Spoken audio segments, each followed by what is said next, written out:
twatangiye duhinga duhuzagurika nukuri nabyo twari tuzi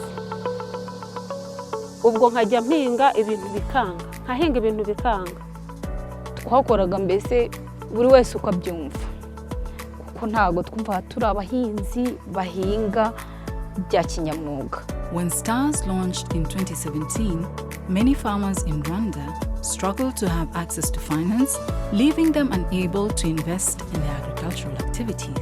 Eco-cooperation supported stakeholders to develop sustainable solutions. As a program, we follow the market systems development approach. And in simple terms, it means like we don't want to give someone a fish.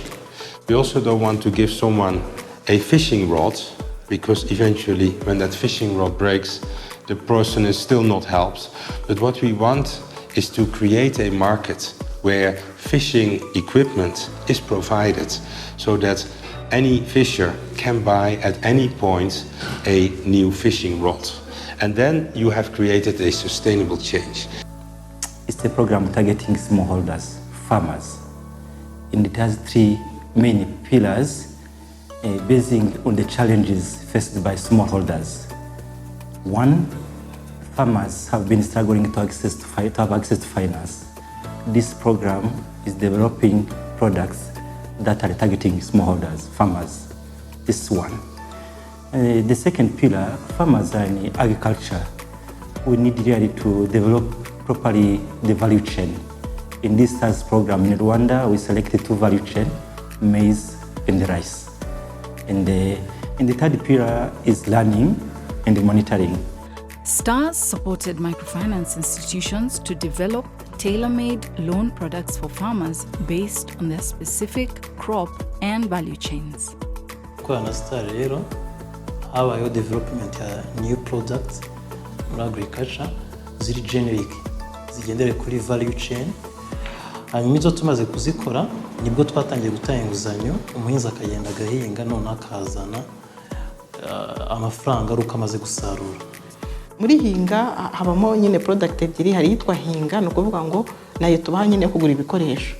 Ariko muri hinga hari n'akandi gace kayo twita humura muhinzi kugira ngo tubuze abahinzi gukora iyo vente premature y'ibyo bahinze, tubaha amafaranga agakemura ikibazo cye hanyuma akazagira gute yakweza akazatwishyura.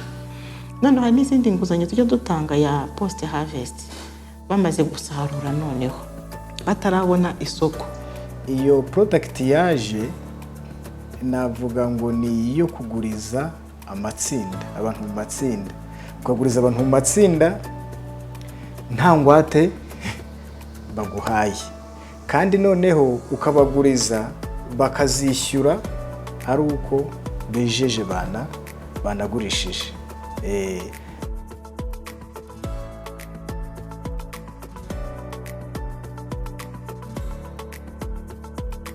The STARS program offered institutional strengthening at different levels of microfinance institutions, empowering them to serve farmers in a way that would advance their agricultural activities. And in the capacity building, we also give them tools to help them now de-risk the financing of farmers. Ikindi kintu byafashije kuri kote dutera imbere bavuga ngo no performing loans yari iri high. Ariko kubera ko abantu bafataga amafaranga bakananirwa kwishyura bakazishyura ariko habayeho recovery force bakajya kugurisha imitungo, ariko ubu ngubu rwose uroye intuza no performing loans mu buhinzi zaragabanutse kubera ko noneho babasha kwanaliza neza bakamenya icyo umuhinzi akeneye. Ikindi byahinduye muri mindset yacu nuko abahinzi ntabwo ari abantu basanzwe bakorana na banki. Birasaba ko tubegera tukanabigisha, so kuba inguzanyo tukabigisha. Byatumye tugira ingufu muri product n'undi dusanzwe dukora ya financial education ku bahinzi bacu, ku buryo niyo umuhinzi agiye gufata inguzanyo tujyana mu mushinga tukawumva kimwe tukanamubwira na risk yo gukoresha amafaranga nabi. The program introduced a tool called ACAT, Agri-Credit Assessment Tool, that helped the MFIs to anticipate the needs of farmers. Urumva nkatwe dukora mu bigo by'imari ntabwo by'ubuhinzi tubimenyereye, ntabwo turi abagoronome, ariko amakuru ari muri icyo gikoresho cya ikati haba harimo ibintu bigenda kuri hegitari. Hegitari ni ukuvuga ngo niba ari hegitari ukaba uzi ngo ihingwa n'abakozi aba n'aba, ijyaho ifumbire ingana gutya, ijyaho imbuto ingana gutya, ndetse bakanakwereka n'igihe byaba byagize bikanagereranya umusaruro wavamo. Urumva rero hari ubumenyi byadufashije natwe nk'abakozi kugira ngo tugire amakuru.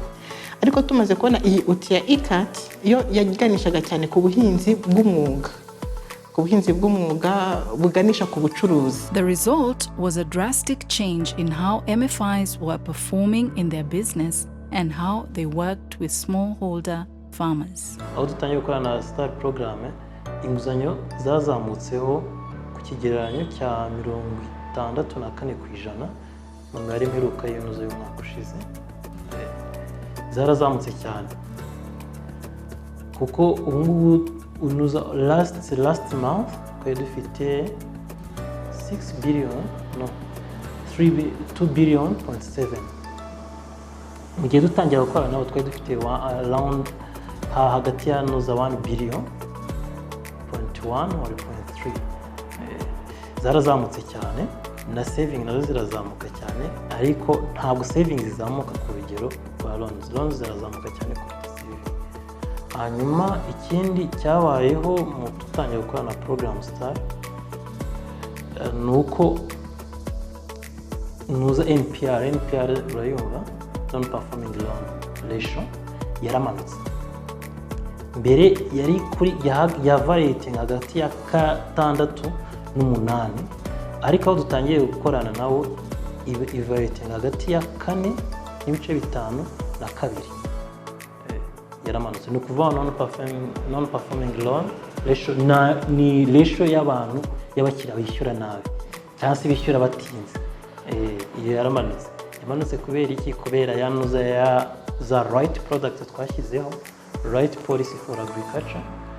Hanyuma imanuka none kubera ko habayeho nuza financial education kuri abahinzi, habaho no kunoza no kwabayeho nuza iyo tool iri igerageza kuba accurate kuri loan appraisal. Ni ukuvuga ngo mbere nta kizere cyari gihari cyuko umuntu amafaranga ataguhaye ingwate, noneho ari kukanamuha n'amafaranga akazagaruka kukwishyura aruko yejeje.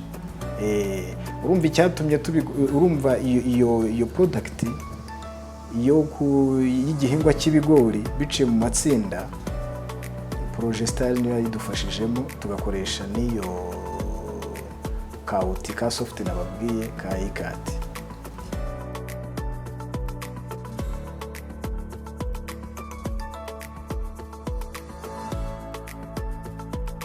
The STARS program has greatly impacted farmers' productivity, but most importantly, STARS changed the mindset of farmers by introducing a model in which farmers are trained to offer extension services to fellow farmers within their cooperatives. In the first place, we had a big challenge getting farmers. Eventually, we decided we were going to come up with a fee-based approach, whereby the farmers we train, we are not going to work on a voluntary basis, but to be paid by the cooperative. And we believe that there is no free service that is going to be sustainable. Tutarabona amahugurwa wasangaga umwe ari kurima, undi atera, undi arabagara, undi aravuruga, ugasanga na akavuyo. Ugasanga umusaruro ni muke, buri gihe twara ku musaruro muke cyane. Ariko tumaze kubona amahugurwa twagize umusaruro mwinshi kandi mwiza. And the good thing that they belong to their members, so they also have put there. They have demo plot which they use to train them. They have that passion because the production increase also benefit. Rero nuko bimeze baduhemba agahimbaza musiki nta tegeko ririho ry'umushahara uyu nguyu cyangwa uyu nguyu bafatira kubyo twakoze. Fokorerwa So they take on this business model and they developed a guideline to be integrated into all rice cooperatives in Rwanda.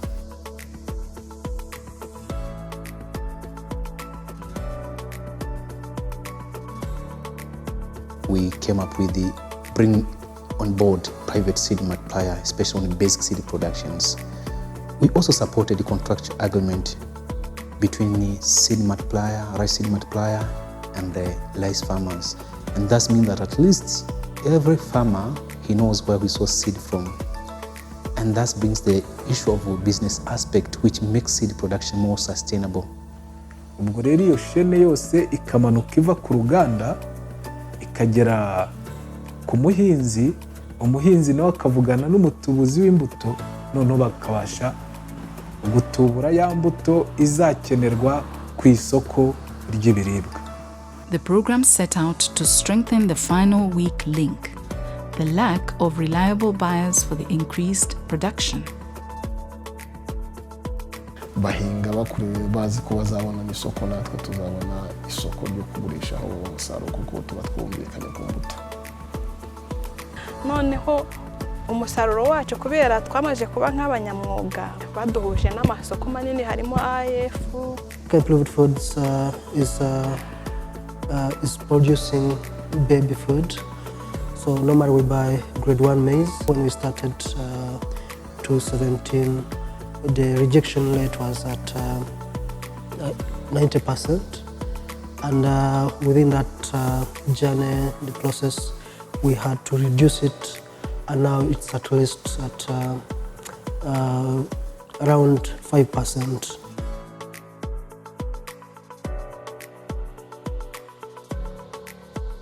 Armed with knowledge on good agricultural practices, as well as access to finance and reliable buyers, and with access to quality inputs, rice and maize farmers began to reap the benefits of the program. Ndahinga none nkagenda nizigamaho ndangije ndavuga ni oya kwizigama utudufaranga ndikubona ntushyize nka hariya ndikubona ntacyo byamarira. Tangirana umushinga wo kuvuga ngo reka ngewe nterure inzu. Nabaga mu kazu gatoya ndazamura inzu kubera iki wa musaruro na ya mahugurwa kuri kumva ko ari ndi kugenderaho. Aho dutangiye gukorana na ICO twarahuguwe, abanyamuryango bacu bagira ubumenyi ko twateraga turukira abatubuzi ariko ugasanga bitanoze. Rabu twitana ba mwana aho wasangaga tubabwira ko baduha imbuto zitari nziza ziri base, natwe bakavuga ko dutanga imbuto zitari nziza, wasanga twitana ba mwana. Agataho ngaho tubone amahugurwa iko baduhuguye, dutangira kunoza ibyo dukora, dutera urubuto rumwe, tutangira kubona umusaruro ukwiye. Maze kuguramo hegitari y'ubutaka. Uko umusaruro uzamuka niko tugenda twiteza imbere. Ndi mu nyubako nshyashya kubera amafaranga ku makonti, amafaranga atandukanye tuvana mu miceri. Impinduka mbona zigaragara mu by'ukuri, umusaruro wariyongeye wacu ku buryo bugaragara pe. Urajya no mu gishanga cyacu ugasanga ibintu bimeze neza, nta muntu urwaje umuceri, nta muntu ufite ikibazo. Umusaruro twarawongereye twese, ibyo bibonera no ku makonti y'abanyamuryango iyo tugiye kubahemba, ubona n'amafaranga bahembwa yariyongereye. Ikindi nanone aho wabibonera muri management ya cooperative, muri comptabilité, ubona ibintu byaragenze neza. Ibitabo byose turabifite by'ibaruramari ku buryo isaha n'isaha bavuga bati tugiye kubauditinga, ntabwo batuba dufite. Umusaruro wari uri hasi cyane w'ibigori, twezaga kuri hegitari hafi toni 2, ariko ubu ngubu turi kuri toni 4 kubera uko buri mwaka ugira tugenda tumenya ibyo tugenda dukora mu buhinzi bwacu biraduteza imbere. Natangiriye ku buso bungana na are 5, ariko uko nagiye mbona amahugurwa mfashijwe na ICO, nahise mbona ubwiza bwabyo, ntangira gukunda guhinga umuceri noneho no gushaka gutubura cyane. Ubu ngeze ku buso bungana na are 48, hafi 1/2 cya hegitari. Nezaga ibiro bitari hafi ya 200 na 300 kuri are 5, ariko ubu ngeze kuri ku biro 500 na 400 hagati kuri are 5. Aho ubu ngubu abo bana afite bose bari mu mashuri. Ubu ngubu kuri santere mpafite amazu 2 y'ubucuruzi. Mu rwego rw'umuryango ibibazo biragenda neza. The program's initial focus on women has especially borne fruit, as women have been empowered to take a prominent place in the value chain, improving their own livelihoods and those of their families. Talking about gender, I heard cooperatives saying that we have not discussed the issue of gender before, but now in our cooperative we have a gender committee. The gender committee will stay. The program helped to go in deep our mission to promote women in the different activities, especially for rural women involved in agriculture. Ngiye kuri gahunda y'abadamu, usanga abadamu mu by'ukuri bari barapfukirana, nabo babyara umusaruro. Usanga bahinga neza, ugasanga yaba yashoye, ugasanga umusaruro we ni mwinshi. Ubundi umva ntaraza no muri koperative nabaga ndi mu rugo, ntacyo nakoraga muri make, sininjizaga. Ariko ubu kuko ndi muri koperative, amafaranga ninjiza avuye ku musaruro wanjye, nkabasha gufasha urugo mu mibereho y'urugo, mu kujya kurihira umwana ishuri, ibyo byose mfasha umugabo. Mitiweli ninjye mba nayishyuye. Iko ndayishimira cyane, yaduteye inkunga duhesha amahugurwa tuyajyamo. Ubu ngubu urabona ko abafasha myumvira aribo baduhuguye kugira ngo tubashyireho. Icyo kigega nyunganira nibo badutwigishije, ntabyo twari twiyizeye. Batujyanye no muri koperative y'abahinzi ibigori, batujyana bati umuceri ntabwo wawuhinga wonyine, gerageza ujye imbere ukore n'ikindi kintu cyakunganira wa muceri. Iyo ngiyo niyiko